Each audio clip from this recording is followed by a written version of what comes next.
Kemendikbudristek mengklarifikasi data temuan klaster sekolah yang disebut-sebut jumlahnya meningkat setelah uji coba tatap muka terbatas dimulai. Bagaimana sebenarnya jumlah data klaster sekolah dan bagaimana mitigasi yang harus dilakukan saat uji coba belajar tatap muka terbatas sudah mulai berlangsung di berbagai daerah. Kita akan mengulasnya malam ini. Sudah bergabung bersama kami Direktur SMA Kemendikbudristek Suhartono Arham dan Epidemiolog Universitas Erlangga Windu Purnomo. Pak Anton, Pak Windu, selamat malam, apa kabar? Selamat malam Mbak Elvira, kabar baik Alhamdulillah. Alhamdulillah sehat-sehat selalu.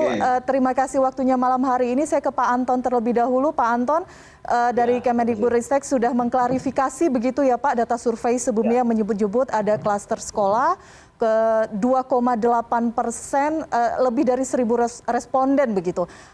Jadi yang sebenarnya, data yang sebenarnya bagaimana Pak? Ya, baik, terima kasih Mbak Elvira. Ini sebenarnya kemarin tanggal 24 September ya, Pak Dirjen, Pak Dasmen, Pak Jumeri telah melakukan press release ya untuk mengklarifikasi hal ini. Jadi memang angka 2,8% itu bukanlah data klaster COVID-19 sebenarnya, tetapi data satuan pendidikan yang melaporkan kepada kami adanya warga sekolah yang pernah tertular COVID-19. Artinya sehingga dengan demikian ada lebih dari 97% satuan pendidikan yang sebaliknya ya tidak memiliki warga sekolah yang pernah terpapar COVID-19. Jadi ini ada bukan data yang terpapar sebenarnya 2,8 tapi data sekolah yang melaporkan. Sebenarnya seperti itu ya. Oke. Nah, faktanya bagaimana Pak? Kita tahu di beberapa wilayah sudah dimulai begitu uji coba tatap muka terbatas. Sampai saat ini laporan yang masuk di Kemendikbudristek, apakah memang ada ditemukan klaster yang cukup masif meskipun angkanya tidak terlalu besar seperti hasil survei yang sempat disebutkan sebelumnya? Ya, mungkin yang pertama perlu kita agak meluruskan sedikit ya istilah klaster ini kan. Karena kalau kita mendengar klaster ini kan kita terus terang jadi agak menyeramkan dalam tanda petik ya. Yang kami maksudkan begini, jika ada satu temuan ya 2 atau 3 kasus di satu sekolah, menurut saya apakah ini sudah termasuk bisa kita kategorikan klaster atau bukan kan gitu. Nah dari segi jumlah kan relatif tidak terlalu banyak. Memang seperti yang terbaru ya mungkin teman-teman juga media juga saya kira sudah meliput itu cukup masif saya kira dalam beberapa hari ini. Seperti yang terjadi di SMA Negeri 1 di Padang Panjang ini kan memang jumlahnya relatif banyak. Namun di luar itu saya kira ya untuk jenjang SMP juga ada ya.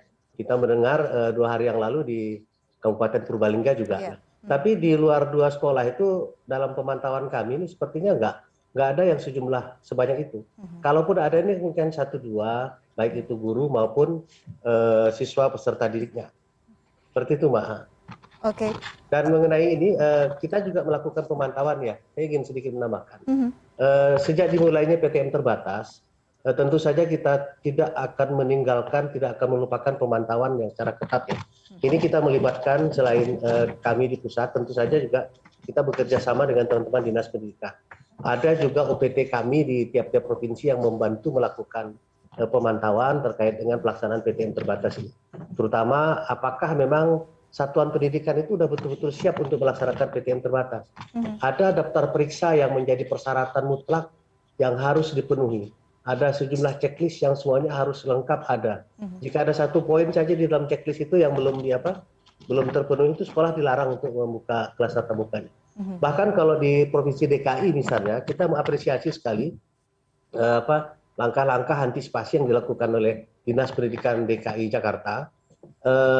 Ada semacam uji coba dulu, sekolah dinilai dulu kelayakannya oleh pemerintah daerahnya, oleh Dinas Pendidikan. Jika memang dianggap sudah layak ya dilakukan uji coba selama 1 minggu, baru nanti dibuatkan SK bahwa sekolah tersebut memang sudah diizinkan untuk menggelar tatap muka terbatas. Jadi kita cukup ketat sebenarnya Mbak. Jadi untuk mengamankan siswa kita, peserta didik kita dan seluruh warga sekolah dari adanya kemungkinan terpapar COVID-19 sebenarnya kita sudah cukup ketat.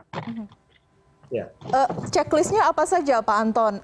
Memang kita beberapa kali begitu ya dilakukan persiapan dari pihak sekolah, dari pihak pemerintah daerah, termasuk salah satunya adalah persetujuan orang tua. Tapi pasca varian Delta merebak, apakah ada checklist tambahan atau apa saja indikatornya kemudian akhirnya sekolah bisa diberikan izin untuk mulai uji coba tatap muka terbatas? Ya, yang pertama tentu saja ketersediaan alat-alat untuk mencegah penularan COVID-19. Kita tahu lah ya, tersedianya tempat cuci tangan dan air yang mengalir dalam jumlah yang cukup sesuai dengan jumlah kelas. Idealnya satu kelas memiliki satu tempat cuci tangan tersendiri. Ada juga pengukuran suhu, penggunaan hand sanitizer, masker. Anak-anak juga dijaga menjaga jarak. Jumlah maksimal di dalam satu kelas sudah kita tentukan. Untuk jenjang SMA misalnya maksimal 18. Dan itu artinya ada separuh anak yang bisa mengikuti pembelajaran tatap muka di kelas, yang tentu saja atas izin orang tuanya. Ada separuhnya lagi itu mengikuti pembelajaran dari rumah seperti sebelum-sebelumnya. Jadi ada semacam blended learning ya, percampuran mix antara belajar tatap muka di kelas dan juga dengan belajar secara daring di rumah masing-masing. Oke, baik. Saya ke Pak Windu, apakah checklist tadi yang disampaikan Pak Anton itu sudah cukup atau memang perlu ada tambahan celah checklist lain yang ditambahkan Pak Windu? Ya, tadi tidak sempat tidak mendengar suara Pak Anton dengan jelas ya. Jadi saya tidak tahu persis yang disampaikan beliau.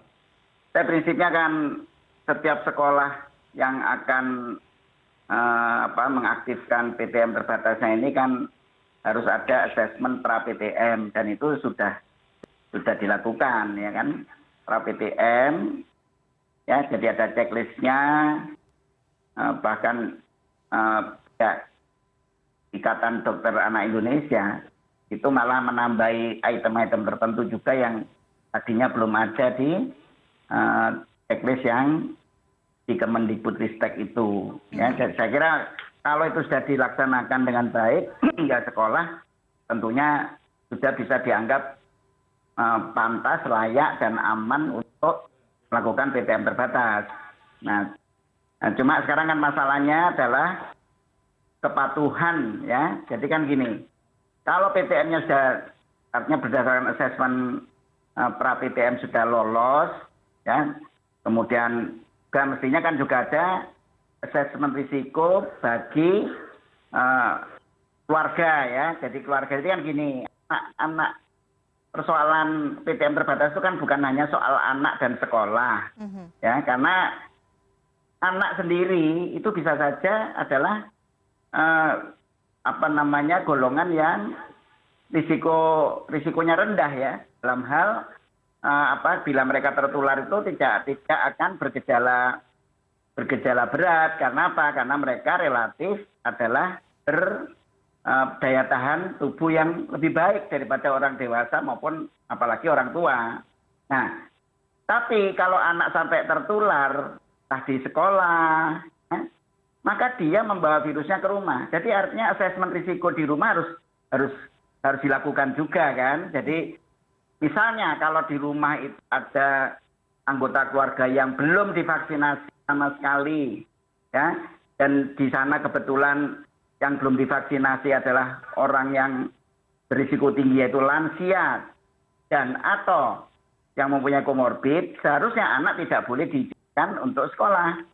Karena kalau ada apa-apa, mereka akan membawa virusnya ke rumah. Nanti yang terkena menjadi korban bukan anaknya. Anaknya itu relatif ketika tertular, dia nggak apa-apa, akan sembuh, sebagian besar begitu. Karena angka kematian pada anak-anak relatif lebih kecil, ya 0, sekian persen. Kalau orang dewasa, ya itu kalau pada orang dewasa muda antara 2 sampai 7%-an. Lansia lebih dari 10%. Kalau anak-anak 0, sekian persen. Meskipun kita tidak boleh bahwa orang pun yang terkena itu kita anggap sebagai angka statistik doang, nggak boleh ya. Tetapi relatif risikonya rendah. Tetapi mereka akan membawa menjadi penular bagi orang yang ada di rumah. Dan juga bukan persoalan sekolah saja loh ya. Karena begini, sekolah itu atau PTM terbatas itu aman bila anak itu ketika masuk sekolah itu berada di bubble ya, berada di gelembung. Bubble itu bubble. artinya gini, kan kita tahu bahwa dari sekolah ke rumah itu atau dari rumah ke sekolah itu ada perjalanan. Yang berbahaya itu di perjalanan gitu, bukan soal sekolah dan rumah. Kalau sekolah asal dia sudah melakukan assessment pra PTM, nggak aman dong, ya kan? Oh sudah lolos gitu ya. Yang tidak lolos kan tidak boleh mengadakan PTM karena tidak memenuhi syarat. Yang memenuhi syarat berarti aman, nggak masalah anak berada di sekolah. Rumah pun kita anggap adalah situasi yang aman, relatif ya, meskipun banyak perilaku keluarga pun tidak bagus juga dalam hal protokol kesehatan. Tapi kita anggap rumah dan sekolah itu aman. Nah, tetapi perjalanan ini loh yang tidak aman. Tapi kalau anak itu bubble to bubble, artinya ketika berangkat ke sekolah diantar orang tua atau anggota keluarga serumah, aman. Ya, atau dia tidak menggunakan kendaraan umum, menggunakan kendaraan pribadi sendiri misalnya ya, dia sendiri, motor entah ini, tapi asal tidak mampir-mampir. Itu bubble to bubble, aman. Begitu bubble-nya bocor, ya, mereka ada yang berangkat ke sekolah atau pulang dari sekolah naik kendaraan umum atau keluyuran sama teman-temannya, bocor, itu yang berisiko tinggi terjadinya penularan, akan muncul klaster sekolah maupun klaster keluarga. Nah, jadi prinsipnya begini ya. Sekarang yang kita harus lakukan itu adalah monitoring terus-menerus ya selama PTM ini dilaksanakan. Monitoring dari hari ke hari. Itu yang kita sebut sebagai surveillance. Ya, dan ingat bahwa di sekolah itu ada UKS ya. Nah, jadi usaha kesehatan sekolah. Dan itu selalu harus bekerjasama dengan puskesmas. Jadi surveillance-nya berbasis pada gejala misalnya. Begitu ada anak sekolah ya, jadi anak didik atau pendidiknya atau tenaga kependidikannya yang gejala ya. Baik. Punya gejala harus segera dilaporkan, harus segera dites. Ya, baik. Apapun itu. Apakah demam, apakah ketika masih di rumah ya, harus lapor. Ya, di sekolah harus ada satgas. Baik. Ya, Artinya satgas, di mana satgas itu terdiri mestinya ya tenaga kependidikannya, pendidiknya, dan anak didik. Nah, itu harus terus-menerus melakukan surveillance. Begitu ada gejala, langsung lapor ke puskesmas terdekat. Oke, Di mana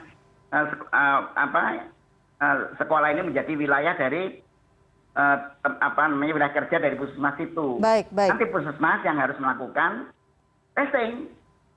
Itu kalau ketika ada gejala. Oke, baik. Ini terus-menerus harus dilakukan, Mbak. Baik, artinya kan berbicara mengenai kepatuhan harus ada sosialisasi yang lengkap begitu. Berbicara monitoring artinya memang pengawasannya tidak hanya tanggung jawab dari pihak sekolah tapi juga bisa dikatakan lebih luas lagi masyarakat bersama-sama.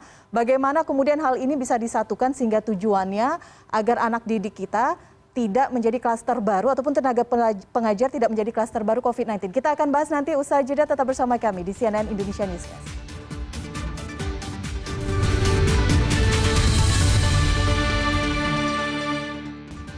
Terima kasih Anda masih bersama kami. Kita masih membahas mengenai uji coba belajar tatap muka secara terbatas yang sudah berlangsung di beberapa daerah. Bagaimana evaluasinya? Kembali saya ke Pak Anton. Tadi ada beberapa poin yang disampaikan oleh Pak Windu. Salah satunya monitoring, pengawasan juga harus diperketat. Ya.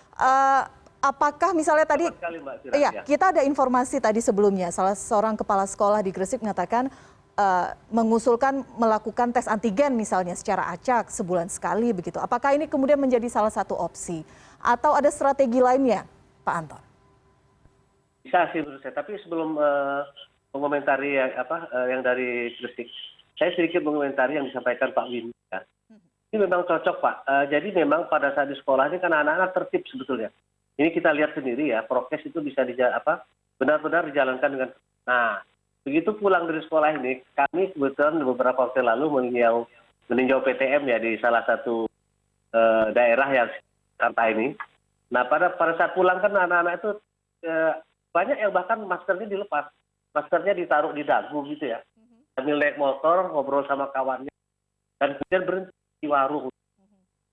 Nah, hal seperti ini yang saya kira memang sesuai tadi yang disampaikan oleh Pak Windu ya. Memang pengawasan ini menurut saya satu hal yang tidak hanya tidak hanya dilakukan oleh sekolah dan kepala sekolah serta gurunya. Memang ya orang tua, peran serta masyarakat untuk menyadarkan ya, mengingatkan anak-anak ini saya kira juga menjadi penting ya. Ini yang ingin saya sampaikan terkait dengan yang disampaikan oleh Pak Windu. Lalu yang kemungkinan apakah mungkin kita melakukan semacam tes antigen, saya kira ini mungkin saja ya. Karena bagaimanapun juga satu mungkin dari segi, kalau kita bicara dari segi biaya, katakan seperti itu, mohon maaf ya. Ini kan ada kecenderungan ini kan tarifnya sekarang nggak menurun dari segi tarif.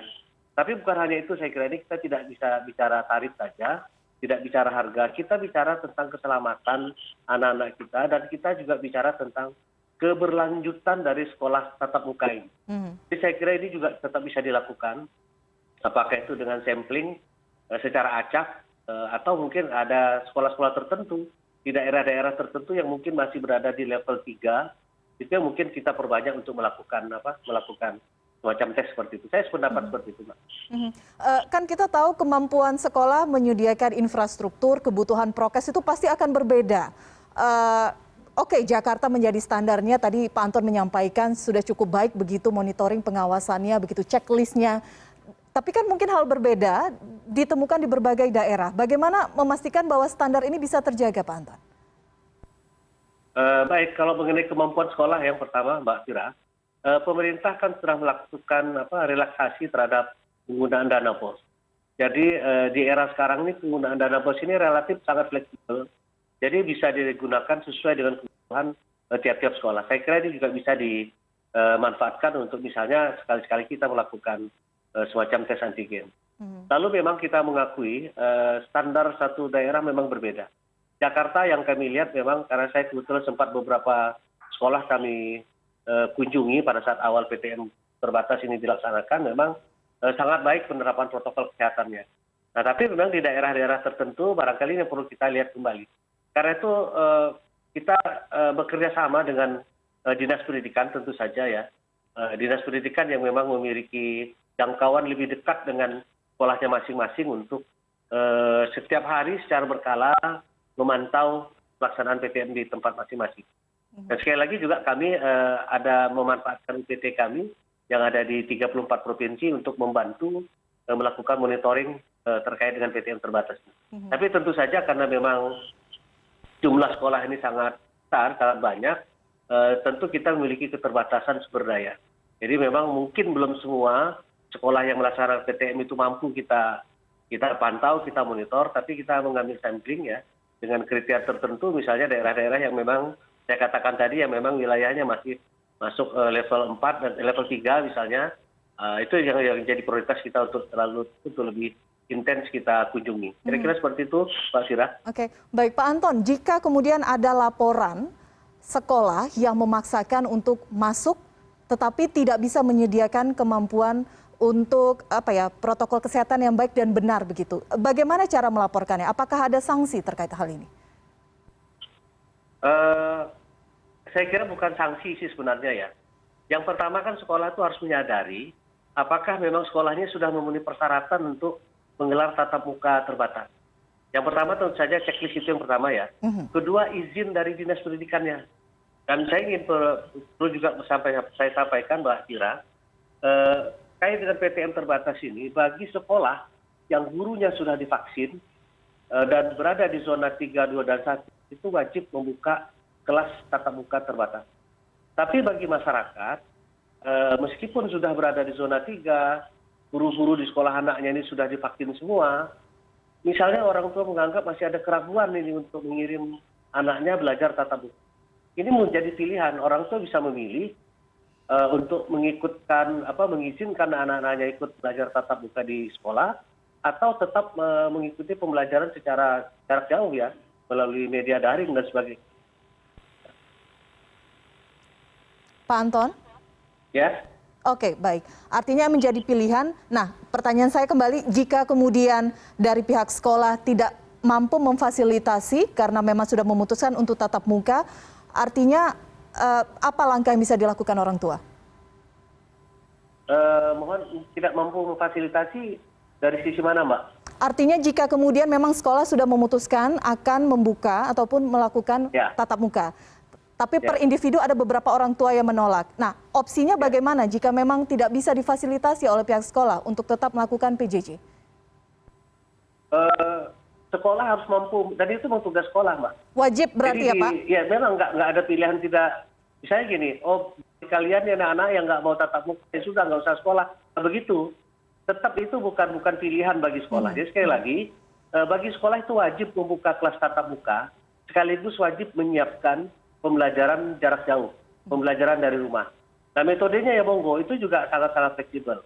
Ya bagi daerah tertentu yang barangkali infrastruktur internet, jaringan dan ketersediaan device sudah memadai, saya kira mungkin bisa dengan Zoom ya. Tapi tidak hanya cara seperti itu, saya kira. Ada beberapa metode yang bisa digunakan oleh sekolah. Intinya, sekolah tidak boleh hanya melayani pembelajaran tatap muka. Sementara bagi anak-anak atau orang tuanya belum tidak memperoleh layanan pendidikan, ini nggak boleh. Oke, Pak Windu, kita tahu saat ini positivity rate cukup rendah di Indonesia di beberapa wilayah. Kita lihat juga bagaimana penurunan level PPKM. Jika ada keraguan orang tua untuk mengikutsertakan anaknya dalam pembelajaran tatap muka terbatas, bagaimana Pak Windu? Ya kan orang tua kan punya kewajiban untuk melindungi anaknya sendiri kan ya. Ya jadi, dan itu adalah hak juga bagi orang tua ya untuk tetap anaknya mendapatkan pendidikan meskipun tidak melalui tatap muka tadi ya, bisa melalui daring. Jadi nggak masalah, orang tua itu tetap punya hak dan kewajiban tadi ya. Kewajibannya adalah melindungi anaknya sendiri ya, dan haknya untuk agar anak tetap mendapatkan pendidikan yang sama ya, meskipun dengan cara yang berbeda. Jadi artinya tidak bisa dipaksakan anak itu harus mengikuti pelajaran secara tatap muka. Jadi nggak masalah sebetulnya ya, selama masih di dalam situasi pandemi, karena sekali lagi pandemi belum berakhir ya kan. Jadi orang tua boleh lindungi anaknya, itu nggak boleh dipaksakan anak harus datang ke sekolah ya, kecuali nanti kalau pandemi sudah terkendali ya, kita cabut situasi daruratnya kan Indonesia ini kan masih dalam status darurat kesehatan masyarakat gitu loh ya. Jadi dalam situasi darurat kesehatan masyarakat itu tadi ya, jadi kita semua harus melindungi seluruh warga kita ya, termasuk anak, terutama anak-anak kan, agar tidak menjadi korban atau tidak menjadi tular. Jadi gitu Mbak, jadi itu. Nah, menurut saya yang penting begini loh ya. Yang penting itu kan tadi saya katakan surveillance ya. Karena gini, kita ini sering hangat-hangat tai ayam ya.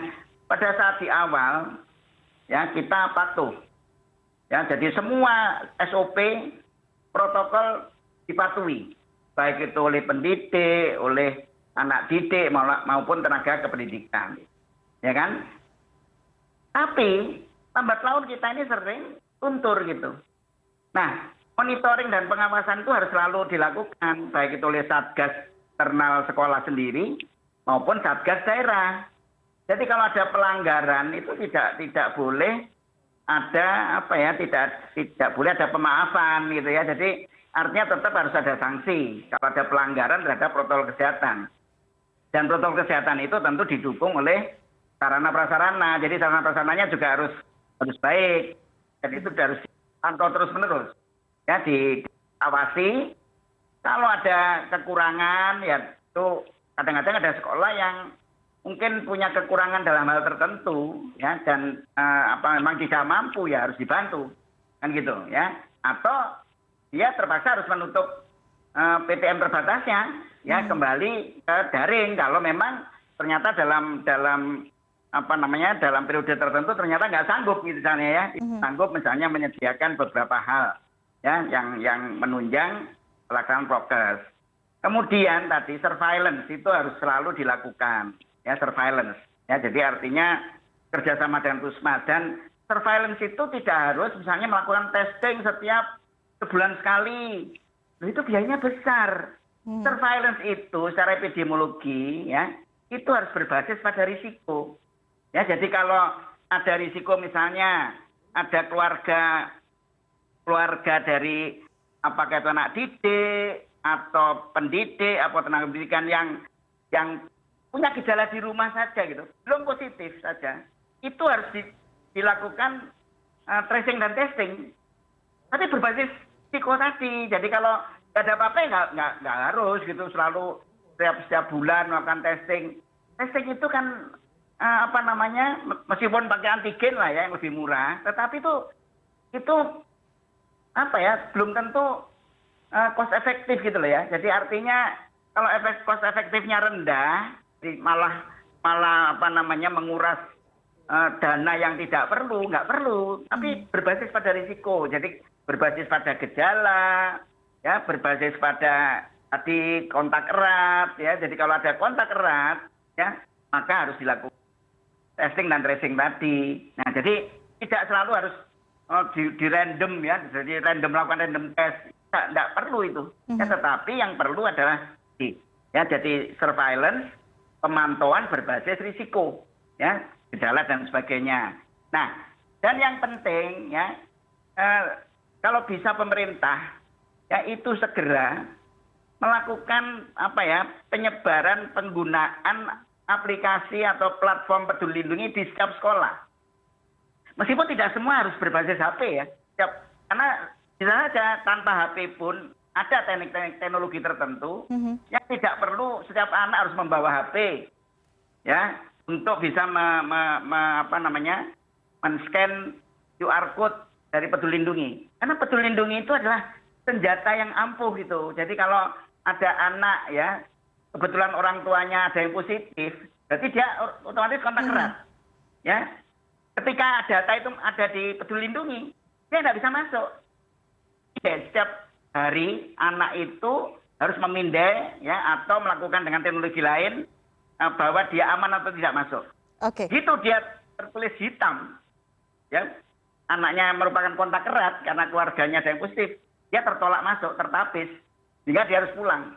Nah, jadi seperti itu kalau betul-betul Peduli Lindungi itu nanti diterapkan di semua sekolah, teknologinya tidak selalu berbasis pada HP ya, karena Menteri Komunikasi dan Informasi itu menyatakan nanti akan ada teknologi ya khusus untuk sekolah-sekolah yang tidak memungkinkan ya pemindaian untuk menggunakan HP, ya, itu akan ada teknologi tertentu. Tapi tetap basisnya adalah Peduli Lindungi. Oke, baik. Kan aman.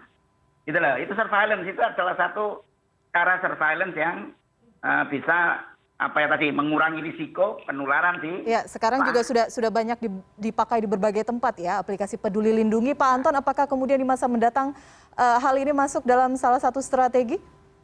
Ini sedang memang, Mbak. Jadi saat ini Kementerian Pendidikan, Kebudayaan, Riset dan Teknologi sedang bekerja sama dengan Kemenkes untuk ini sedang dilakukan uji coba ini. Sedang dilakukan uji coba sistem pendataan baru dengan aplikasi Peduli Lindungi.